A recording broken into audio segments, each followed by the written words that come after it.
நம்ம reasoning questions பார்த்துட்ருக்கோம். So இந்த ஒரு கொஷின் பார்த்திங்கன்னா வந்து வென் டயக்ராம் கொஷின். இதில் எறும்பு, பூச்சி, நரி, பாலூட்டி. ஸோ இதுக்கான கரெக்டான டயக்ராம் இதை சொல்லி கேட்டுக்கிறாங்க.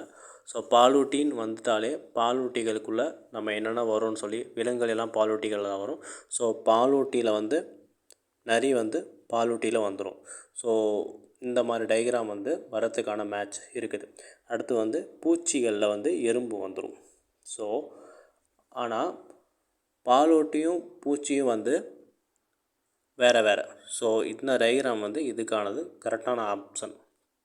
ஸோ உங்களுக்கு ஆன்சர் தெரியலனா நீங்கள் மற்ற ஆப்ஷனும் பாருங்கள். ஸோ இது வருமா, இது வராது. இது வந்து ஒன்றுக்குள்ளே ஒன்று இருந்தால் மட்டும்தான் வரும். இது வந்து ஒன்று வந்து மிங்கிளாக இருக்கிற மாதிரி இருந்தால் இந்த மாதிரி ஆப்ஷன் வரும். ஆனால் இதுக்கு இது சம்மந்தம் இருக்காது. ஸோ அது மாதிரி வரும். ஸோ இதுக்கான சரியான ஆப்ஷன்னு பார்த்தீங்கன்னா வந்து உங்களுக்கு ஆப்ஷன் பி தான் வந்து கரெக்டானது. சிம்பிளாக சொல்லப்போனால் பாலூட்டி வேறு, பூச்சி வேறு. பாலூட்டிக்குள்ளே வந்து நரி வரும், பூச்சிக்குள்ளே வந்து எறும்பு வரும்.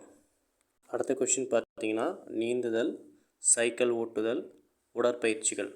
ஸோ இதிலே வந்து உங்களுக்கு பார்த்தீங்கன்னா உங்களுக்கே ஒரு ஐடியா வந்துடும்.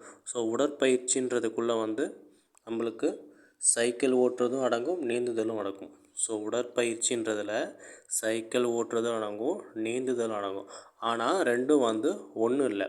சைக்கிள் ஓட்டுறதுன்றது நம்ம வந்து நார்மலாக வந்து தரையில் ரோட்டில் ஓட்டுவோம்.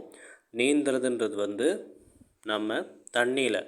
ஸோ இந்த ரெண்டுத்துக்கும் டிஃப்ரென்ஸு. சரி, ஒரு வேளை இந்த ஆப்ஷன் ஏ செட் ஆகுமான்னு பாருங்கள். நீந்துதல் அந்த உடற்பயிற்சின்றது வந்து ஒரே இதுக்குள்ளே ஜாயிண்ட் ஆகணும். ஸோ ஆப்ஷன் ஏ வராது.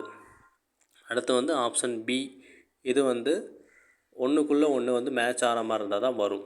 ஆப்ஷன் சி பார்த்திங்கன்னா வந்து ரெண்டுத்துக்குமே கொஞ்சம் மிங்கிள் ஆன மாதிரி இருக்குது. ஸோ இப்போ இதுக்கான ஆன்சர் பார்த்திங்கன்னா வந்து ஆப்ஷன் டி தான் வந்து சரியான இதுக்கான ஆன்சர்.